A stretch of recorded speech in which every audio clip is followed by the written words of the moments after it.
वालेकुम। हाँ जी यूट्यूब वाले भराओ क्या हाल चाल है। उम्मीद है सारे भरा ठीक हो सन। सारे भरावां दा शौक भी अच्छा जा रहा सी। मैं गुलाम मुस्तफा जनाब बिल्कुल हालम हाली होए हैं। ए देख लो जनाब खुडे पट्टे न पिछली साइड, बाकी जनाब हालम हाली है। वह खुडा भी खाली है, ये खुडा भी खाली है। इंशाअल्लाह भरावां दी दुआ नाल जनाब नवी जनाब सैटअप बना रहे हैं। सही है, मौसम खराब होने की वजह तो जाल भी टुट गए ते खुडे थोड़े छोटे न, 4 फुट उच्चे। सही है, तो हालात बहुत खराब होए सन। तो हुण इंशाअल्लाह नवा सैटअप भी बना रहे हैं नाल। तो इस गल्ला कोई कबूतरा नहीं जरा घट ही लगा रहे हैं वीडियो। बाकी ए कबूतर हूँ ही आए न, 9 पीस आए न। ए पीस चेक करो मोतियां वाला। सही है, ए जनाब सेबे वाली तो झपरी क्रॉस मादी है। ये सही है, अगे टेडी पीस है, कसूरी पीस है, अगे नील दुम्बा नार है।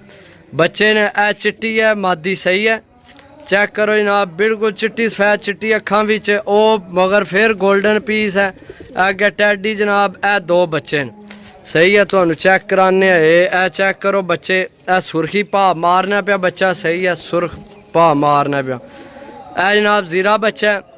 सही है, ए गोल्डन पीस है। ए जनाब तो बड़े मुनासिब रेट दे लगान लिया। 9 पीस ने 450 रुपये पर रेट फाइनल है भरावो। सही है, जिस भरा नहीं समझ चावे वही रबता करा लै सकना है। सही है, रबता नंबर तुहानू दस दिए 0325 52 40 630 कॉल व्हाट्सअप यही नंबर है।